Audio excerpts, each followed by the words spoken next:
I am old enough to remember when the Eastern Conference was a laughingstock in the NBA. LeBron James rolled through the Eastern Conference for 7 years, making 7 straight finals with the Cavs and with the Miami Heat.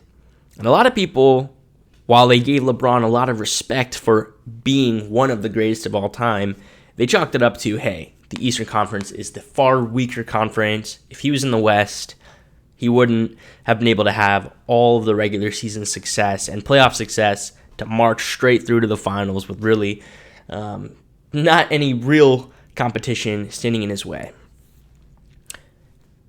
Now, in the 2022-2023 NBA season, you could make a really strong case that the Eastern Conference is the better conference.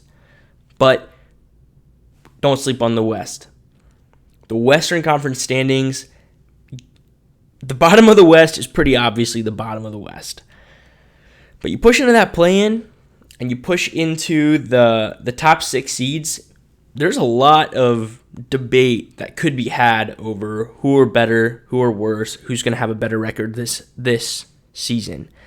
So I'm going to do my best to predict the Western Conference seedings, starting with the 15 seed, Utah Jazz, 14, San Antonio Spurs, the Thunder, the Rockets, and the Blazers at 11, I think are the 5 teams that are going to miss the play-in. The Jazz and the Spurs are far and away the worst teams in the conference. I do think the Spurs are going to be a better run team. Obviously, Greg Popovich is still there for the time being.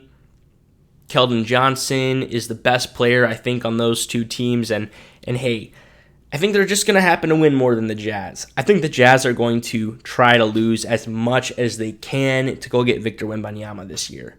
That being said, Colin Sexton, he could average 40 points this season.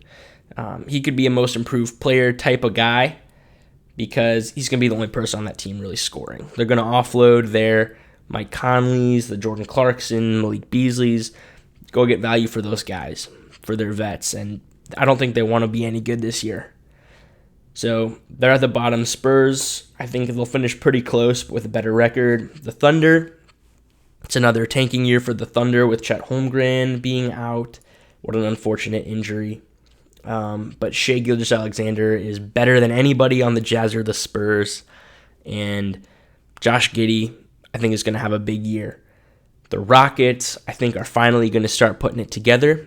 They just drafted Jabari Smith Jr., who's going to play, I think, very well next to Jalen Green. We'll see what Kevin Porter Jr. can do as a point guard on that team. I think the Blazers, I think, are going to just miss the play-in. I could see Damian Lillard, if he's healthy, playing well. Jeremy Grant, they got better. That's a better team. But I could see them being in the play-in picture for a lot of the season, but just missing out to the number 10 seed Sacramento Kings. Number 9, Lakers. 8, Pelicans. 7, the Denver Nuggets. And this is where it gets really tricky. You could put the Blazers, the Kings, and the Lakers in a very similar category right now. I think the Blazers are ultimately going to end up missing the playoffs. I think the Lakers, I think LeBron is just going to push as hard as he can to get them into the play-in at the end of the season. He's going to keep them competitive throughout, but he's not trying to miss the play-in again. And Anthony Davis, assuming he's healthy, he's still one of the top 10 players in the NBA. Offensively and defensively, he's going to contribute. Who knows what's going to happen with Russell Westbrook, but I don't expect him to be on the Lakers roster past the trade deadline this year. Maybe they get some value for him. Maybe they finish higher than 9.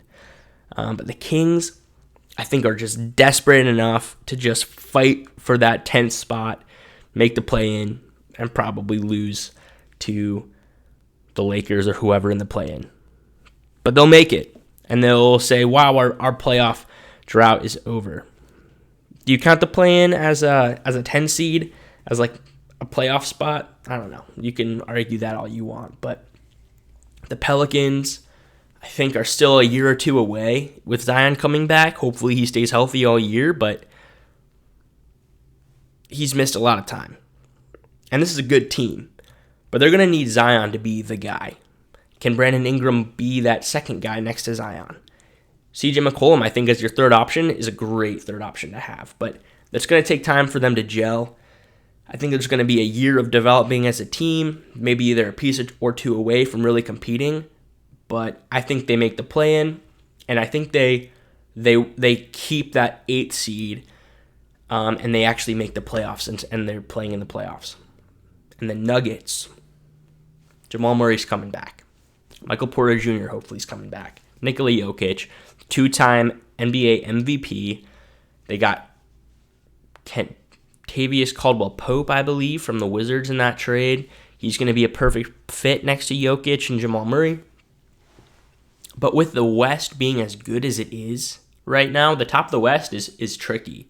There's a lot of teams that I think are going to be in a similar kind of class of team. And if things go their way, then they could be a contender for a championship, or at least for the finals. And if things don't go their way, then they're a 7, 6, 5 seed. But I think the Nuggets are in the play-in this year. And that's because the Timberwolves are better with Rudy Gobert and with another year of Anthony Edwards. I think the Grizzlies are just that good. The Suns, I think they're going to dip a little bit. The Mavericks, I think, are going to be carried a lot by Luka Doncic. The Warriors and the Clippers. Those are my 6 through 1 in that order. The Timberwolves is going to be an interesting experiment. I think they were 2 games away from the playoffs this last season. They made the play-in, but it was close. They were right behind the Nuggets. I think those teams flip. Rudy Gobert, I think, is going to help that team a lot. I think they're going to be a really interesting regular season team.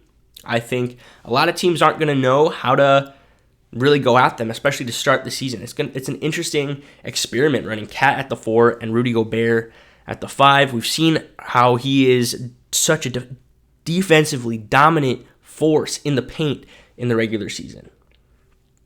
Playing next to another 7-footer essentially in Karl Anthony Towns, that's going to be interesting. I don't know if teams are going to know how to attack that, especially to start the year.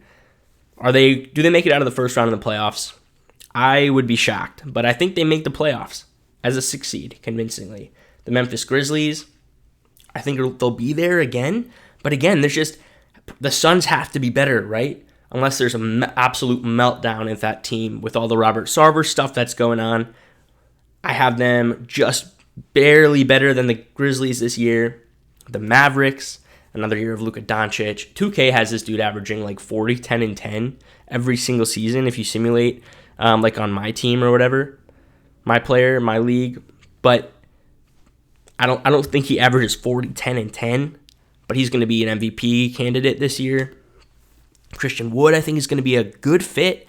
Losing Jalen Brunson hurts, but they still got Spencer Dinwiddie. They've got a couple guys on their bench. Tim Hardaway is going to be coming back healthy. I don't know.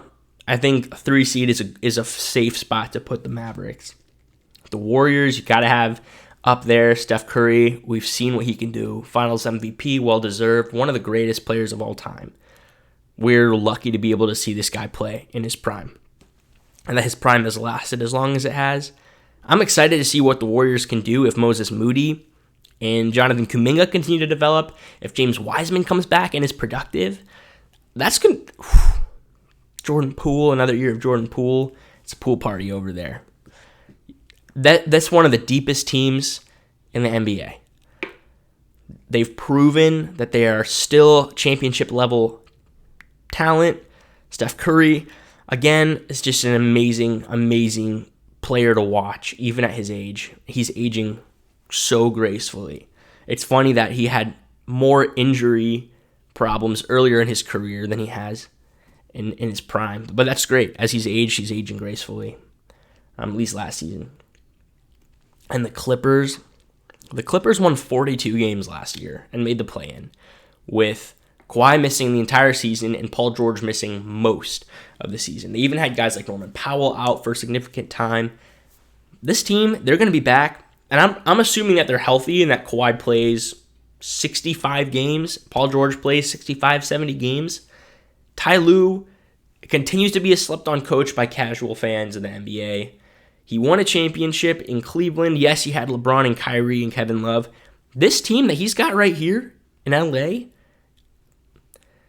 those big three, LeBron in his prime, Kyrie in his prime, Kevin Love, outside of that big three, this is a deeper team in LA than that Cavs team. And I'm a Cavs fan. I'm living in Cleveland, Ohio. But I think the Clippers, assuming they're healthy, they have the roster and the coaching staff to be the number one seed. That being said, whether the Clippers or the Warriors make the finals, neither way would I be surprised to see a Warriors finals matchup again or a Clippers finals matchup again. I think if we get those two teams in the Western Conference Finals, offensively,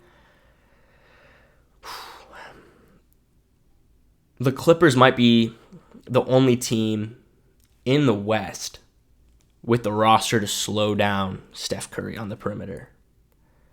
But who knows? It really just depends on the development of Kuminga and Moses Moody and James Wiseman if he plays. Those guys together, that team, I think they're the team to beat. But I think they rest their vets a lot, and I think the Clippers come out. They missed the playoffs last year. They don't want to miss the playoffs again. So I think they have a crazy regular season, and they hold the number one seed in the West. Let me know what you think. If you disagree with me, if you think I'm full of crap, remember, I'm just a guy on YouTube. I love basketball. I love to discuss it. So let me know what you think. Who's going to be the best in the West this year? Who is going to be that surprise team that makes the play-in or shocks the world and makes it into the playoffs with a top 6 seed? Who shocks us by missing the play-in altogether? Do the Lakers make the play-in? Do they make the playoffs? What happens there? Let me know. Who's the number one seed? You got to engage in the comments. Subscribe to this video. I'm going to see, you're going to see a lot more basketball NBA content from me if you subscribe, like this video, and we'll see you next time.